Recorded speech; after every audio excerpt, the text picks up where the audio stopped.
Hey guys, welcome back to a brand new video. In today's video, we are going to be looking at Joe Biden's approval rating and why it is sinking. But before we get started with this video, I did have a video that was scheduled to upload on the 20th, and, that was recorded, I think, on August 13th, and I was going to be away. I'm back now earlier than expected. I have Wi-Fi earlier than expected, but, his approval at the time was like 51%, and we hadn't really seen the situation in Afghanistan start to unfold. Now it's a completely different thing, and Joe Biden is, politics changes so quickly, which is, that video became outdated very, very quickly, and it would not have been suitable to be uploaded on the 20th. So I'm recording this video on August 19th, so we're going to get started with this video. So, right now, Biden's approval rating is at 49.3%, his disapproval rating is at 44.2%, that is a net approval rating of 5.1%, which is, we can look at Trump's approval rating as well to have something to compare it to. As you can see, at this time, Donald Trump had a 38% approval rating, which, not great, obviously. Biden is still 10% higher than Trump was in most cases, but this is still not a good sign for Joe Biden, because as an incumbent president, you never really want to have an approval rating of below 50%, because that means that more than half of the electorate either doesn't like you or doesn't know how they feel about you, and it really comes down to how undecideds break in the election. So, if Joe Biden runs for president in 2024, and if his approval rating is at like 49%, stays the same, and his disapproval rating is at 45%, it really comes down to how undecideds break, and incumbent president should win re-election not by a landslide, but by pretty solid margins. Incumbents should not have to worry about re-election too much, but if Joe Biden were to run in 2024 and Donald Trump or Ron DeSantis was the Republican nominee, that's why I think that he would lose, because undecideds sometimes break against the incumbent, and in Biden's situation, in this polarized country, not looking too good for him. So, that's kind of where I think that Joe Biden is at. Now, I think that he's hit a low point in his presidency, and as much as politics is so uncertain, and as much as I'm not going to pretend like I know exactly what's going on or what the Democratic Party is thinking right now, I think Biden's going to have a bit of a recovery. I think that by, maybe mid-September or early October, we could see his approval rating start to go up to where it was maybe in beginning of July at 52 to 53%, which, again, not a terrible approval rating. I think Biden should aim to be anywhere above 51%. To have a solid grasp of more than half the electorate.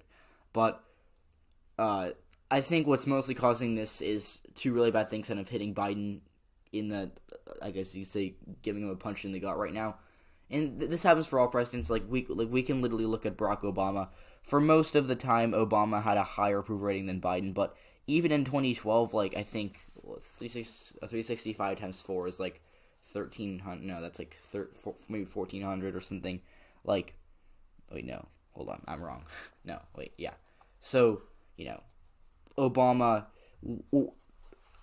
I can't find exactly where it is on this graph, but during his, it's first 4 years. Never mind. I looked that wrong. But when he ran for re-election, he had a 53 to 54% approval rating overall. I think RCP actually had him at 49%, so he was not too popular when he ran for re-election. He won re-election by a larger margin than expected, but that was, I think, the country was at a different point at the time. And they weren't necessarily as polarized. There are going to be some people that didn't like Obama that probably would have voted for him, whereas, in 2020 we saw Trump. So people were like, I hate Trump, I'm never going to vote for him, I'm just going to vote for Biden, even though I do not agree with any of his policies. And we could see a similar thing in 2024 if Ron DeSantis were to run. We could see, Biden not being too popular, and undecideds breaking for DeSantis, because even though, they might not like his politics, they might think he's too conservative, but still breaking against Biden. And as I was saying earlier before I got a little sidetracked, every president has had that, dip in approval. Obama's low was, I think, 43%, which was about halfway through his first term. So, 2010, 2011, he had a 42 to 43% approval. That's not good at all. Donald Trump, I think, at his worst point, he left office with, a 35% approval rating. But, at some points in 2017, at about a year after being inaugurated, late 2017, he had a 38 to 37% approval rating, and in I think January 2019, if we can find that, he had a 39 to 40% approval rating because of the government shutdown that occurred. So every president has had their low points. Joe Biden's certainly having a low point right now with what's going on in Afghanistan and what is going on with the Delta variant. But I think he'll recover a little bit. He's not a very popular president. I don't think that he's going to enjoy super high approval ratings at all during his presidency, no matter what he does.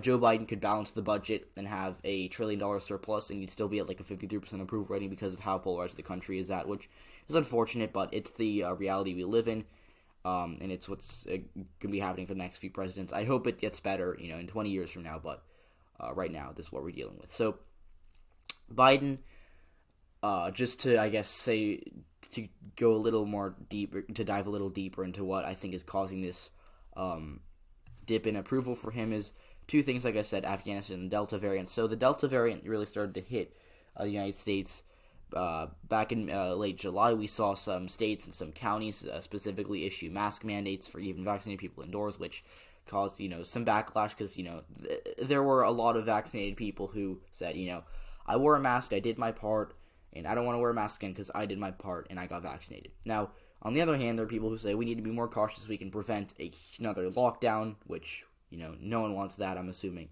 So, there have been, there's been a lot of mixed messaging from the CDC as well, which I know we don't need to get into COVID too much because it's depressing to talk about. And again, I'm not an expert, but people are frustrated right now, and there's no denying that. And when people are frustrated, they're going to blame it on the incumbent president and the incumbent party, which happens to be the Democratic Party right now, and that's hurting Joe Biden. Now, I'm not sure if we're going to see a huge recovery from the Delta variant.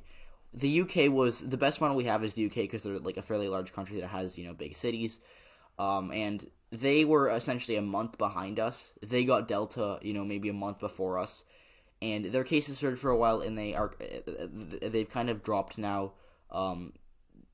There have been projections from, I think, Nate Silver that have said that we should be stabilizing around early September, and we should start seeing a decline in cases by September 15th.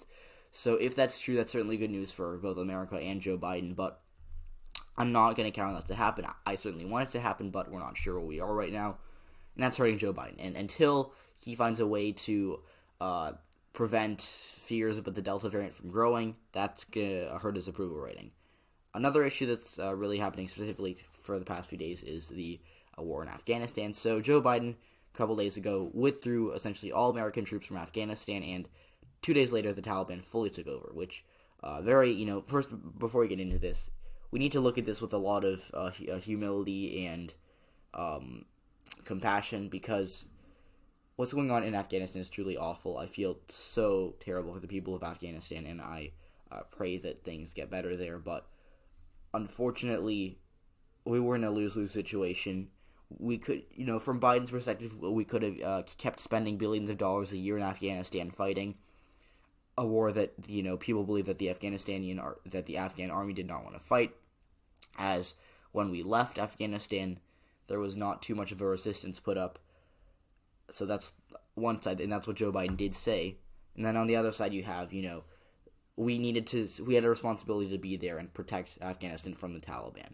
And Joe Biden essentially said, we're not the police of the world anymore, we're getting out because we're wasting our money here. So that, again, harsh reality, a very bad situation, but right now, his withdrawal from Afghanistan is not very popular with the American people. I saw a poll that said 36% of Americans support what he did, compared to 50% who say that they disapprove of the withdrawal from Afghanistan. Now, I think that it's going to slowly get more and more popular, kind of like what happened with Iraq. The war in Iraq, it started off, decently popular. In fact, when we first went to war, I think on September 14, 2001, all but one representative in the House voted to go to war. And, in 2003, it became quite popular. George W. Bush had a surge in approval ratings. By 2004, it got more controversial. I saw an exit poll on Election Day saying that half of voters supported it. 48% said they were against the war in Iraq. And, the voters who supported it broke for Bush. The voters who opposed it broke for Kerry.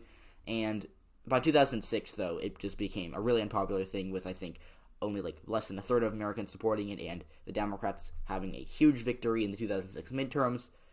They mostly campaigned on getting out of Iraq, which really never happened until much, much later, but that's a story for another time. But what we see here is that interventionalism, it starts off very popular because we need to stop this from happening, blah, blah, blah. But then it becomes slowly less and less popular, and I think that Joe Biden's going to play the long game. He might not be very popular right now, but I think that his party is betting on him, his positions being more popular in 3 months from now, or 6 months from now, which closer to the midterms. So, that's it for this video.